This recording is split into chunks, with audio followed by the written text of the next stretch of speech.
ከጅምሩ አንስቶ እስከ ፍጻሜው በአወዛጋቢ ሁኔታ የቀጠለው የዘንድሮ የቲክቶክ ሽልማት በትናንትናው ዕለት መቋጫውን አግኝቷል። በዚህ የሽልማት ስነ ስርዓት ላይ ወጣ ካሉ አለባበሶች እስከ ሃይማኖት ብሽሽቅ የሚመስሉ ንግግሮች እንዲሁም የሽልማት ይገባኛል ጥያቄዎች እየተነሱበት ትላንት ተጠናቋል። በተለይም በተለያዩ ቀለማት ካሸበረቀው ዝግጅት ባሻገር የተመለከትናቸው አንዳንድ መጥፎ ልምምዶችን ተመልክተናል። ታዲያ እነዚህ ክስተቶች አብዛኞቻችን ኖርማል አድርገነው እያለፍነው እንገኛለን። እነዚህ ክስተቶችና ልምምዶች ዝም ከተባሉ እንደ ነጮቹ መሆናችን የጊዜ ጉዳይ ይሆናል። ለአብነትም የቲክቶከሩ ጆሲ አለባበስ ያለው ሰይጣናዊ መልእክት እንዲሁም የዩቲዩበሩ ጆኒ ያመጻ አካሄድ በተለይም ኢቫን የተባለች ቲክቶከር የርኩሰት ተግባርን በጥልቀት መርምረን ሰፋ ያለ መረጃ አዘጋጅተናል። እነዚህን በስፋት እንመለስባቸዋለን። የዘንድሮ የመኪና አሸናፊው ታውቋል። ቲክቶከር አዶናይ ሆኗል። በዚህ በርካቶች ይገባዋል፣ አይ ዘንድሮ ዩቲናስ ስለለፋሽ ለሷ ነው የሚገባው በሚል በማህበራዊ ሚዲያ ላይ ሲጨቃጨቁ ተመልክተናል። ውድ ቤተሰቦቻችን ይህ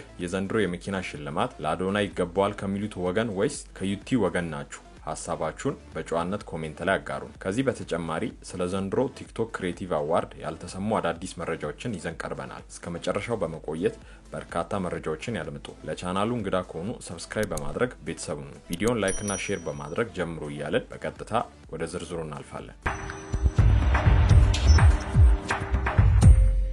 በርካቶችን ጎራ ከፍሎ ሲያጨቃጭቅ የነበረው የቲክቶክ አዋርድ ህዳር 20 ቅዳሜ ማታ እልባት አግኝቷል። የዘንድሮ ፉክክር ከወትሮ የተለየ አንገት ለአንገት የተፎካከሩበት ዓመት ነበር። ዘንድሮ የህዝቡን ልብ ያሸነፈው አዶናይ ሆኗል። ዩቲ ደግሞ አሳዛኝ ተሸናፊ። እጅግ አጓጊ የነበረው የነዛ የመጨረሻ ደቂቃዎች የልብ ትርታ የበርካቶችን ቀልብ የሳበ ድራማ ነበር። በስተመጨረሻም የአሸናፊው ስም ሲጠራ በተመሳሳይ ሰዓት በሁለቱ ተፎካካሪዎች ዘንድ የነበረው ስሜት ከሽልማቱም በላይ ነበር። ከዚህ በተጨማሪ በዚህ የዘንድሮ የቲክቶክ ሽልማት ከሀገራችን ባህል ያፈነገጡ አለባበሶችን ተመልክተናል። ከዚህ ካሸበረቀው ዝግጅት ውስጥ እነዚህ በውጪዎቹ የሰይጣን ልምምድ ውስጥ የሚገኙ የሆሊውድ ዝነኞች የሚጠቀሙት አይነት አለባበስን ተመልክተናል። ይህ ደግሞ ከአሁኑኑ ሃይ ባይ ካልተገኘለት ነገ ቲክቶክ የሚከታተሉ ታዳጊዎችን የሚበክል አደገኛ አካሄድ ነው። ይህን ጉዳይ በስፋት እንመልከተው። ይህ የምትመለከቱት ጆሲ የተባለ ቲክቶከር አለባበሱን እንዲሁ ዝም ብለን አይተነው አልፈነው ይሆናል። ነገር ግን የተለየ መልእክት ያለው አለባበስ ነው። ጆሲ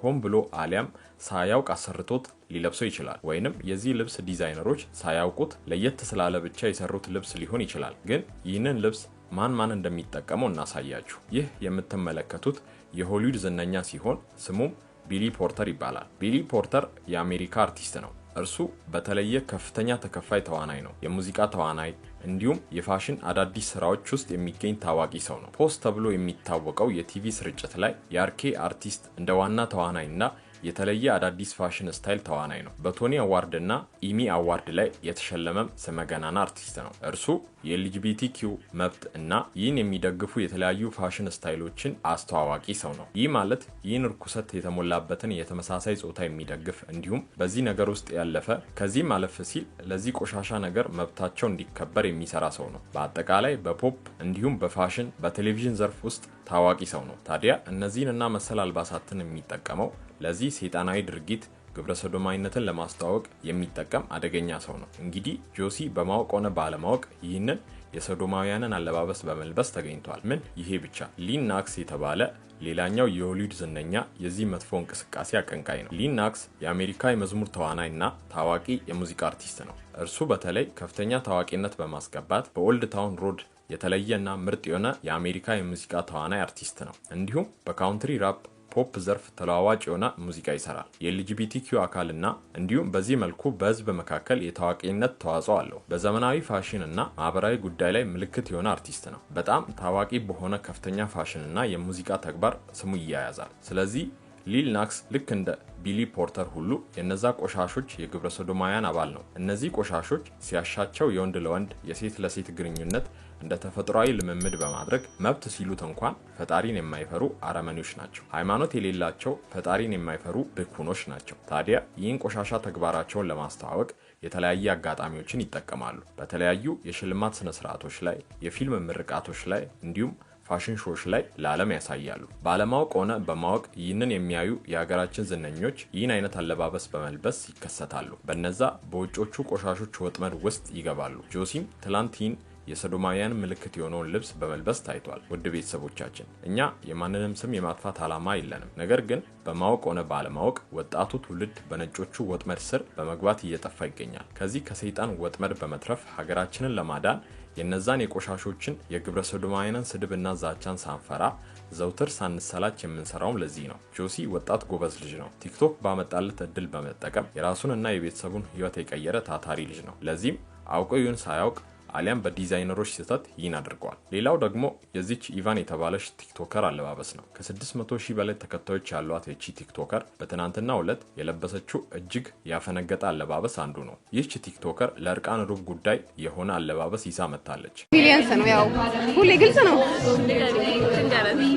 ነገር 3 ሚሊዮን ብር እንደሰማችኋት እርቃኗን በአደባባይ ያሰጣትን ጨርቅ 3 ሚሊዮን ነው ያወጣው ስትል መሳለቋን ትቀጥላለች። የሚገርመው ደግሞ ጠያቂዋ በጣም አምሮብሻል ስትል ይደመጣል። ይህ እንግዲህ ምን አይነት ጊዜ ላይ እንደደረስን ያሳያል። እነዚህ እንግዲህ እርኩሰትን በአደባባይ ለማስተማር የወጡ አላዋቂዎች ናቸው። ይህች ኢቫን የተባለች ቲክቶከርም እንዲሁ ዝም ብላ አይደለም ይህን አለባበስ የለበሰችው። ልክ እንደ ሌሎቹ ሁሉ የውጮቹን እርኩሰት የተሞላበት ድርጊትም በማየት ነው። ኢቫን ይህ አለባበሷ ታዳጊ ህፃናት ላይ የሚያደርሰውን ተጽዕኖ የተመለከተችው አይመስልም። ይህ ዛሬ በሷ ያየነው ነገ ታዳጊዎች በሙሉ እንደ ኖርማል ቆጥረውት አደባባይ ይዘውት ይመጣሉ።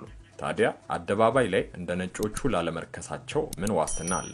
እንደሚታወቀው የዚህ ዓለም ገዢ ወጣቶችን በተለያየ ነገር ለማጥመድ ከመቼውም ጊዜ በላይ እየሰራበት ይገኛል። በተለይም ሃይማኖት፣ ባህል ያላትን ሀገራችንን በዚህ ቆሻሻ ርኩሰት ለማጥፋት ነው እቅዱ። ለዚህም ደግሞ በተለያዩ ዘመን አመጣሽ ነገሮች ወጣቱን ማጥመድ ነው። አሁን ደግሞ በአንዳንድ ቲክቶከሮች ይህን በደንብ እያየነው እንገኛለን። ያሳዝናል። ሌላው በእኛ በኩል የታዘብነው አንድ ነገር አለ። እንደ አንድ ኢቨንት አዘጋጅ ቲክቶክ ክሬቲቭ አዋርድን ያዘጋጁት ሰዎች ስኬታማ ኢቨንት አዘጋጅተዋል። በእርግጥ አንዳንዶቹ የምረጡኝ ቅስቀሳ በብሔርና በሃይማኖት የተካሄዱ መሆናቸው የዚህ ዓመት ዝግጅት ላይ ጥላ ጥለውበታል። ግን ይሄ ሀገር አቀፍ በሽታ ስለሆነ እዚህ ውድድር ላይ ቢታይ አይደንቀንም። ለከርሞ ግን እንዲህ አይነት ቅስቀሳ ላይ በቀጥታ ይሁን በተዘዋዋሪ የሚሳተፉ ተፎካካሪዎች ከውድድሩ መወገድ አለባቸው። በተሸላሚዎች መካከል የሃይማኖት ብሽሽቅ የሚመስል ነገር ታይቷል። ኢየሱስም ሆነ ማርያም ወይንም አላህ የሚል ስም በመጠራቱ የሚደሰት እንጂ የሚሸበር ሰው መኖር የለበትም። የኢየሱስ ስም ሲጠራ ደነገጡ፣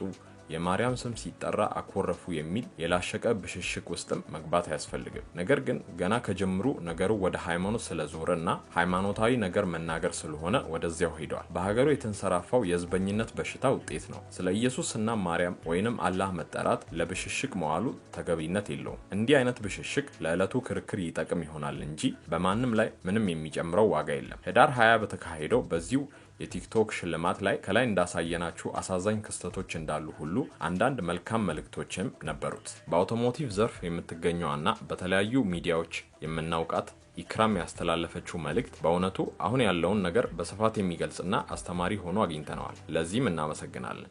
በቃ በጣም እናት ትሰደባለችና እባካችሁ ቲክቶክ ላይ እናት አትሰደብ የሚል መልእክት ነው። በአጠቃላይ የተለያዩ ተሸላሚዎችን ሸልሞ የዘንድሮ የቲክቶክ ሽልማት ተቋጭቷል። እኛም የዛሬውን ቪዲዮ እዚህ ጋር እናበቃለን። በቀጣይ እስክንገናኝ በሰላም ቆዩ።